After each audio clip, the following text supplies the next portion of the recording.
क्षमा से सब कुछ सिद्ध हो सकता है। क्षमया किम न साध्यते, तुम जो चाहो क्षमा से प्राप्त कर सकते हो।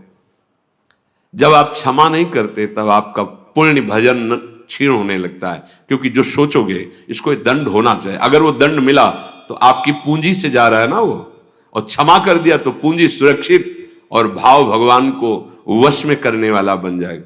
आप किसी को क्षमा करके देखिए, पर आप किसी और को क्षमा नहीं कर सकते, अपने को क्षमा कर सकते हैं। आप देख लो क्या दंड दिया आज तक आपने अपने को, कितने अपराध किए, कितनी गलतियां कर रहे हो, अपने को क्षमा कर रहे हो और सामने वाले को उसकी छोटी सी गलती पर हाय हाय मचा दोगे। और आप यदि कहते हो कि क्षमा नहीं करना चाहिए, वो बढ़ जाएगा, तो धन्यवाद, आइए लौट के आप अपने ऊपर और दीजिए आप अपने को दंड कि आपने क्या गलतियां की। आप क्या गलती नहीं कर रहे, आप अपने को व्रत, उपवास, नियम, परिक्रमा ऐसे नियमों में बांधिए कि मुझसे गलती हो गई, अब इसको मैं क्षमा नहीं चाहूंगा, मैं अपने आप को दंड दूंगा। क्या दंड दूंगा? अब रोज 3 परिक्रमा वृंदावन की करूंगा, इसके बाद एक बार अन्न पाऊंगा, फिर देखूं कैसे मन बदमाशी करता है। अब माना जाएगा कि आप महात्मा हो। अपने को तो सब कोई क्षमा कर रहा है और दूसरे के जरा से दोष पे हम टूट पड़ते हैं। नहीं, महात्मा वही है जो अपने को क्षमा ना करे, दूसरे पर शासन करने की जो वृत्ति है उसको क्षमा कर दे। अपनी मन इंद्रियों को जो धर्म के विरुद्ध चले तो क्षमा नहीं, इनको दंड देना है गुरुजनों की अनुमति के अनुसार। इतना जप करते थे, अब इतना जप करने के बाद ही भोजन पाएंगे। 6 घंटे सोते थे, अब 3 घंटे सोएंगे, यह है दंड। ठीक है, 2 बार 3 बार पाते, अब 1 बार पाएंगे, अल्पाहार पाएंगे। अब ऐसा साधना में, और ये उसके मन को शासन मिले। अब आप जो आपकी अध्यात्म गति बढ़ती, पर हम अपने को तो क्षमा करते चले जा रहे हैं और दूसरे के लिए क्षमा शब्द आने पर तर्क रख देते हैं कि फिर तो बहुत बढ़ जाएगा। ये लौट के आप भी तो सोचो अपने लिए। जिसके हाथ में क्षमा और शांति रूपी तलवार है, तो संपूर्ण संसार उसके साथ दुष्टता करे तो भी उसको रोष या जलन नहीं दे सकता, क्योंकि क्षमा और शांति रूपी तलवार से वो काट देता है। ये विदुर जी साक्षात धर्म बोल रहे हैं। ये समुद्र पर्यंत सारी पृथ्वी में 2 प्रकार के लोग नष्ट हो जाते हैं। एक वो जो गृहस्थ होकर अकर्मण्य हो जाते हैं, कायरता धारण करके कार्यों में, कर्तव्य कर्मों में प्रवृत्त नहीं होते। फिर क्या होगा? फिर अकर्तव्य कर्मों को करोगे। इसीलिए इस साधना से, महापुरुषों के वचनों से, कि वो ऊंचाई नहीं प्राप्त होती, पर साधना से असाधन छूट जाता है। असाधन छूटते ही आपका हृदय ऊंचाई की तरफ चलने लगता है। जो गृहस्थ होकर अकर्मण्य है वो नष्ट कर लेता है अपने आप को, अपने परिवार को। अपने कर्तव्य का पालन करो। यहां कर्म का तात्पर्य कर्तव्य का पालन करना है। अगर कर्तव्य का पालन नहीं कर रहे हो, अकर्तव्य कर रहे हो, तब तो वैसे ही नष्ट हो जाओगे। और जो सन्यासी होकर, बैरागी होकर जीने के लिए व्यापार आदि कुछ भी ऐसे कार्य करता है, वो नष्ट हो जाता है। वैरागी का जीवन प्रभु का भरोसा, रात दिन अपने गुरु के उपदिष्ट उपासना में लगना, अपने भरण पोषण की चिंता न करना। अपने भरण पोषण का जिम्मेवारी आराध्य देव गुरुदेव की है, हमें तो सिर्फ उनकी आज्ञा का पालन करना है। किसी भी तरह का कोई ऐसा कार्य न करना जिससे हम ये माने कि इसके द्वारा हमारा भरण पोषण होता है। हमारी जो आराधना है उस पर चले जा रहे हैं।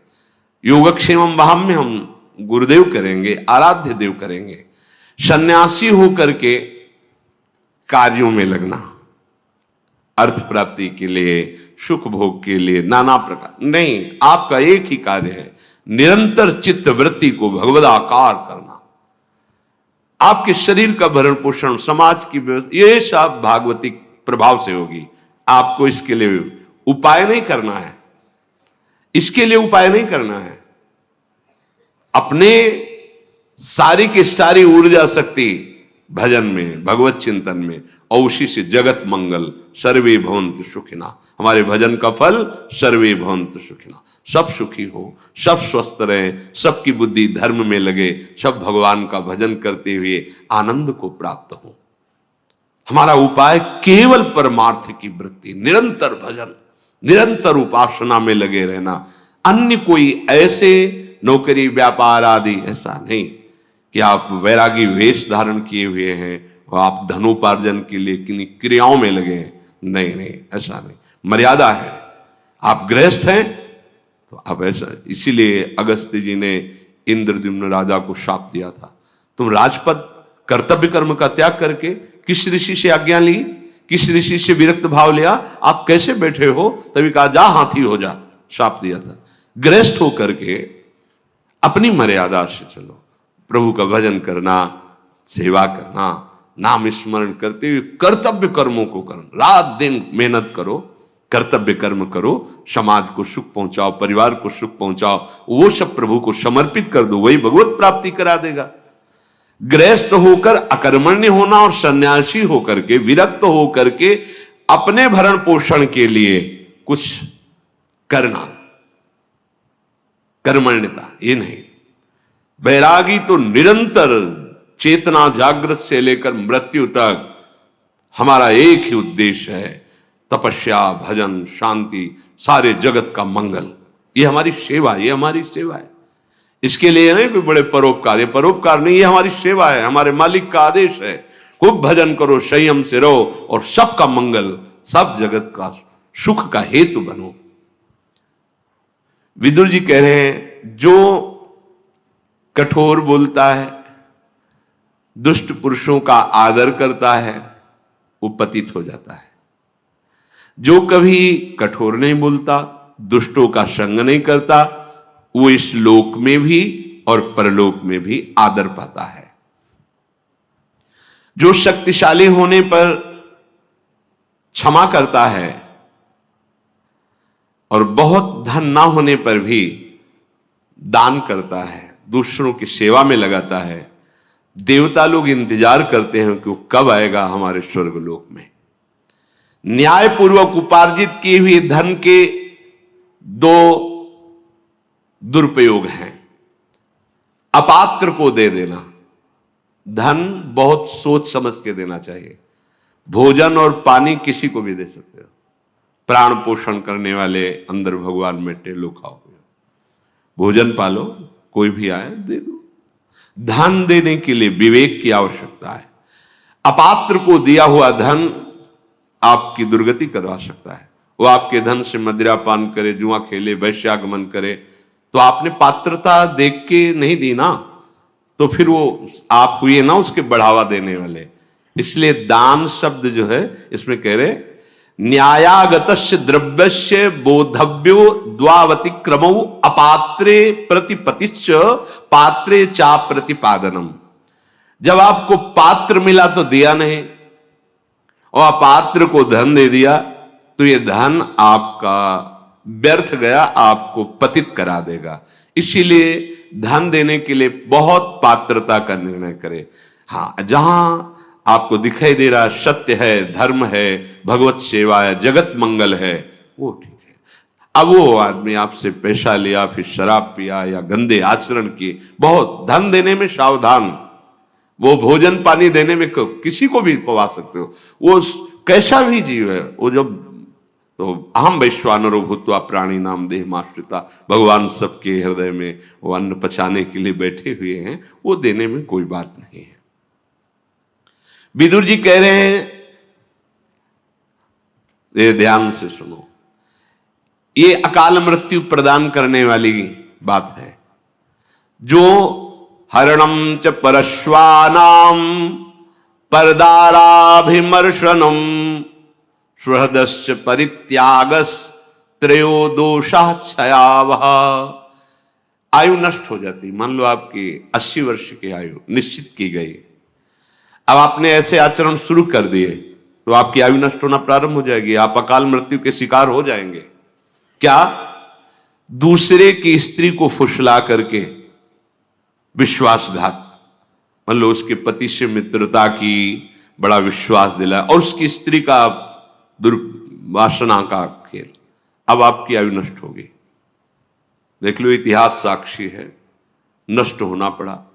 आप क्या चीज हो जो बड़े बड़े तपस्या से के धनी थे, रावण आदि, विनाश हो गया। कुंभकर्ण जब जगा तब यही कहा, तेरी बुद्धि नष्ट हो गई, जब तू हरण करके लाया था उसके पहले क्यों नहीं पूछा? ये कृत्य तेरे पूरे वंश का विनाश कर देगा। पर ठीक है, तूने मुझे जगाया है तो मैं देखूंगा, पर ये निश्चित बताता हूं तूने अच्छा नहीं किया, तेरा सर्वनाश निश्चित है। कुंभकर्ण ने उपदेश किया था तो रावण ने कहा तुम्हें इसलिए नहीं जगाया कि तुम्हें प्रवचन करो, युद्ध करो जाके। ये कार्य आपकी आयु का, श्री का नाश कर देगा, वैभव का नाश कर देगा। आपको अभी लगता है कि नहीं, कहा नाश हुआ, मनमानी कर, आने दो, बीज बो गया है, थोड़ा अंकुरित होने दो, फिर तुम्हें खुद पता चल जाएगा। सबसे प्रार्थना है, कानून कानून है, नहीं खुल रहा है तो तुम्हें लग रहा है कि कोई नहीं जा, जिस दिन उसका फल आएगा तो उस दिन हो सकता है आपने वो कार्य ना किया हो जिसमें फंस रहे हो, पर भरपूर दंड मिलेगा आपको, क्योंकि जो जाना नहीं है वही कर्म इस समय ना होने पर भी वो दंड आपको भोगना पड़ेगा। ये बहुत ध्यान से इसलिए हम रुक के बोल रहे हैं। विदुर जी महाराज साक्षात त्रिभुवन के न्यायाधीश हैं। धर्म, पापियों के लिए यम और धर्मात्माओं के लिए धर्म, यही त्रिभुवन का न्याय करते हैं। ये न्याय विभाग है, जैसे धन विभाग कुबेर जी, जल विभाग वरुण देव जी, वायु विभाग अग्नि विभाग, ऐसे ही ये न्याय विभाग है हमारे त्रिभुवन का। उसके अधिपति हैं धर्मराज स्वयं। वो स्वयं विदुर जी के रूप में मांडव ऋषि के शाप से स्वयं पधारे हुए निर्णय कर रहे हैं। अकाल मृत्यु, आयु का अपहरण, जो मित्र बनाया, विश्वास दिलाया और उसकी स्त्री के साथ, या स्त्री अपने पति पर विश्वास जताकर दूसरे पुरुष से, तो ये मजाक मत समझना कि अरे सब ऐसे नहीं। पति वंचक पर पति रति करई, रो रो नरक कल्प शत परई। बड़ा सावधानी का विषय है। जैसा आपके भाग्य में संविधान है, गृहस्थी में शांत रहो, गंभीर रहो।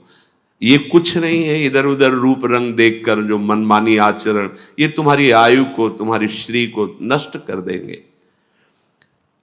दूसरे को विश्वास दिलाकर उसके धन का अपहरण कर लेना, विष दे देना, मार दिया, धन ले लिया, छीन लिया आदि। और संत जनों की अवहेलना करना, जो सुहृदस्य आपको अपने परिवार जैसा दुलार करते हैं, आपको अपनी आत्मा जैसा दुलार करते हैं, वो आपको जो उपदेश कर रहे हैं, आपको जो शासन कर रहे हैं, वो आपके मंगल के लिए, आप उनकी आज्ञा को उल्लंघन, अपमान, अवहेलना, आपकी आयु श्री सब नष्ट हो जाएगी। साधु अवज्ञा तुरत भवानी, कर कल्याण अखिल के हानि। जो इन दोषों से युक्त होता है, अतिमानोति वादश्च तथा त्यागो नराधिपो, क्रोधश्चात्म विधित्सा च मित्र द्रोहश्च तानिषत्, एत एवाशयस्तीक्ष्णा कृंत्या युंश देहिनाम, एतानि मानवान घृणंती न मृत्युर्भद्र मस्तुते। जो हर समय अभिमान में भरा हुआ चेष्टा करता रहता है, उसकी आयु नष्ट हो जाती है, अकाल मृत्यु को प्राप्त होता है। बहुत सावधानी की जरूरत है। हर समय जो अभिमान में भरा हुआ है और हर समय कटु वचन बोलता हुआ अधिक बोलता ही रहता है, जिसमें विषयों के त्याग का बिल्कुल अभाव है, मतलब घोर विषयी है, और जो क्रोध करके ही व्यवहार करता है, जरा सी बात हुई, जो केवल अपनी जवान, अपनी जनेंद्री पेट के पालने में ही चिंतित है, कैसे भोगूं, कैसे पाऊं, चाहे वो मांस खाना पड़े, चाहे वो कुछ भी, कैसा भी। और जो प्रिय शिक्षा देने वाले मित्रों से द्रोह करता है, तीखी तलवार जैसे अंगों को काट देती है, ऐसे ये आचरण उसकी आयु को छीण कर देते हैं और वो मृत्यु को प्राप्त हो जाता है, अकाल मृत्यु को प्राप्त हो जाता है। अत्यंत अभिमान में भरे रहना, बहुत गलत सलत वाणी से बोलते रहना, बिल्कुल विषयों के त्याग का अभाव, अर्थात घोर विषयी, घोर क्रोधी, जो जवान और जनेंद्री, रसेंद्री और जनेंद्री का ही लंपट है, जो उत्तम शिक्षा देने वाले मित्रों से द्रोह करता है तो जैसे तीखी तलवार अंगों को काट देती है, ऐसे ये आचरण उसकी आयु को नष्ट कर देते हैं, वो अकाल मृत्यु को प्राप्त होता है। जो अपने ऊपर विश्वास जता करके विश्वस्तस्येति यो दारान यस्यापि गुरु तल्पगा, उसको मित्र बनाता है, बड़ा विश्वास दिलाता है और फिर उसकी स्त्री के साथ समागम करता है। वहां भी सारे में वर्णन, यहां भी वर्णन। और जो पूजनीय गुरु के समान, जैसे माता है, बहन है, बड़े भाई की पत्नी है, ये सब गुरु के समान पूजनीय है। जो इनके साथ गलत कार्य करता है, इनकी आयु नष्ट हो जाती है, इनका बुद्धि नष्ट हो जाती है, इनका श्री वैभव नष्ट हो जाता है। बहुत ध्यान से सुनो, यही हमारी ऐसी गलतियां होती हैं जो हमारी बुद्धि को भ्रष्ट कर देती है, हमारे जीवन को नष्ट कर देती है।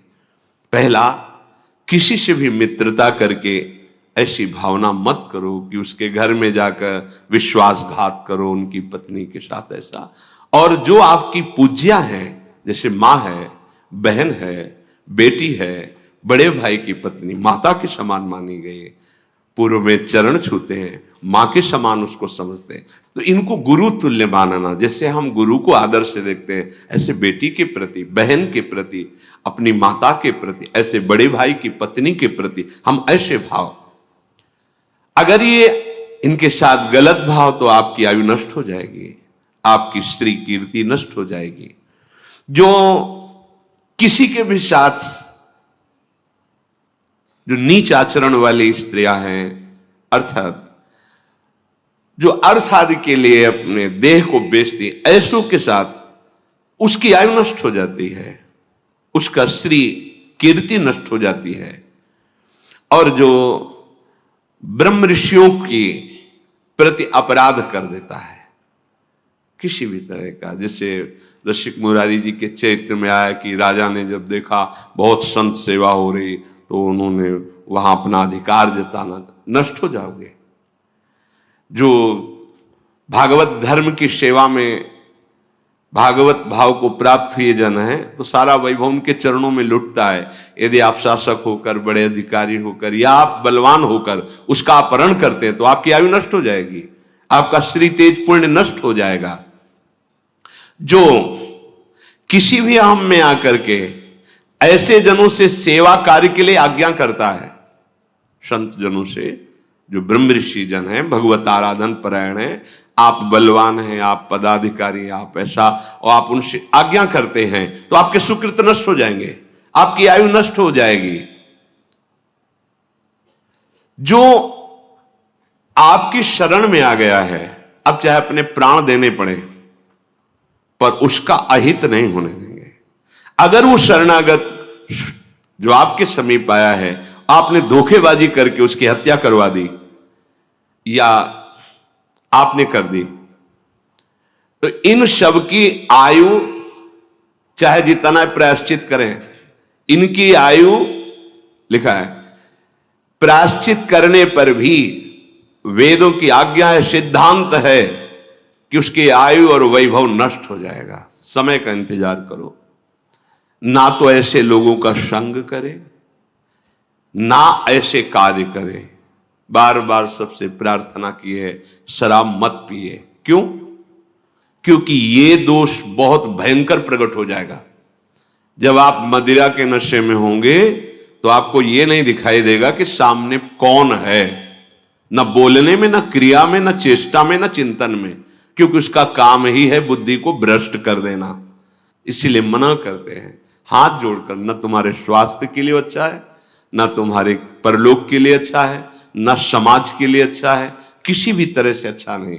मदिरापान करना, परिस्त्री गमन करना, अभिमान भरी चेष्टा करना, अधिक गाली आदि बोलते रहना और विषयों में खूब अनुराग रखना, अर्थात विषयों का त्यागी ना होना, हर समय क्रोध नाक में रखे रहना, अपने रसेंद्री और जनेंद्री के ही भोग का केवल चिंतन करना, मित्र द्रोह अर्थात अपने मित्र पर विश्वास दिलाकर उसकी स्त्री के साथ समागम करना, और जो गुरु के समान पूज्य हैं उनके साथ ऐसी वृत्ति रखना। जो शरीर को बेचते हैं अर्थ आदि से, उनके साथ समागम करना। जो ब्रह्म ऋषियों की जीविका को नष्ट कर देना, जो संत महात्मा इनसे आदेश पूर्वक सेवा करवाना, जो शरणागत की हिंसा करवा देना या हिंसा कर देना, इनकी आयु श्री ये नष्ट हो जाती है और वो अकाल मृत्यु को प्राप्त होते हैं। श्री विदुर जी महाराज कह रहे हैं, पंचेन्द्रियस्य मर्तस्य छिद्रम चेदेक मिंद्रियम ततोष्य स्रवति प्रज्ञा धृते पात्रादिवोदकम। महाराज, जो अपनी 5 ज्ञानेंद्रियों को वश में नहीं रखता, तो एक भी इंद्री को यदि छूट दी तो जैसे पहले पानी पुराने समय में रखा जाता था, मशक उसे कहते थे, बड़ा सा, उसमें एक छेद हो जाए तो फिर बूंद पानी नहीं रह जाएगा, सब निकल जाएगा। ऐसे ही तुम्हारा पुण्य, तुम्हारी बुद्धि की पवित्रता, एक इंद्रिय यदि बिगड़ जाए तो नष्ट कर देगी। इसलिए सावधान होकर 5 इंद्रियों को भगवत चरणारविंद में लगाना चाहिए। भगवत मार्ग है, लोक में धन और उन्नति चाहते हो, परलोक में भगवत प्राप्ति चाहते हो, तो ये सुधारो करें। षड दोषा पुरुषेणेह हातव्या भूति मिच्छता निद्रा तंद्रा भयम क्रोधम आलस्यम दीर्घ सूत्रता। सबसे पहले नींद की बात कही गई भगवत प्राप्ति के मार्ग में, और इस लोक में भी ऐश्वर्य वैभव और सुखपूर्वक जीवे। इसकी एक सीमा बनाओ नींद की। कोई तो ऐसे महापुरुष हैं कि मतलब भोजन पाके सोते ही रहना, मानो समाधि में ही रहते। क्यों जीवन व्यर्थ करते हो? केवल जो नींद ली जाती है अपनी इंद्रियों को नवीन चेतना देने के लिए। ये कोई सुख नहीं है कि आप 8 घंटे 20 घंटे 10 घंटे पढ़े। ये जीवन पढ़ने के लिए मिला है। अरे खूब नाम जप करो, अच्छे कार्य करो, समाज सेवा, देश से, इसके लिए शरीर मिला है। ये छूट जाएगा इसको। ये जो ऐसे दुलार करके शरीर को रख रहे हो आप, इसकी गति क्या होगी जानते हो? सड़ जाएगा, जला दिया जाएगा। काम निकाल लो, काम। ऐसे शरीर को प्रयोग करो जैसे कंजूस आदमी किसी नौकर को लावे, वो 8 घंटा के बाद उसको 500 रुपया देने हैं, तो कोशिश करेगा कि 10 घंटा ले, इससे और काम ले ले। ऐसा प्रयोग करो इस शरीर से। कम इसको नींद दो, जितने से आपकी इंद्रियां चेष्टा युक्त रहे, प्रमाद ना आवे। शास्त्रों में संतों ने अनुभव किया, जो अधिक श्रम करते हैं 6 से 7 घंटे बस, अधिक श्रम वालों। साधकों के लिए तो 5 घंटे बहुत पर्याप्त है, और उत्तम साधकों के लिए 3 घंटे। और जब भजन में वृत्ति तदाकार होने लगती तो तमोगुण का नाश हो जाता है। फिर तो उठते बैठते चलते फिरते इंद्रियां कभी श्रमित होती ही नहीं, क्योंकि कबीर कहे हम राय ठिकाना, ठाड़े बैठे परे उताना। कबीर कहे हम राय ठिकाना, परम विश्राम इंद्रियों को भगवान के चिंतन में मिलता रहता है।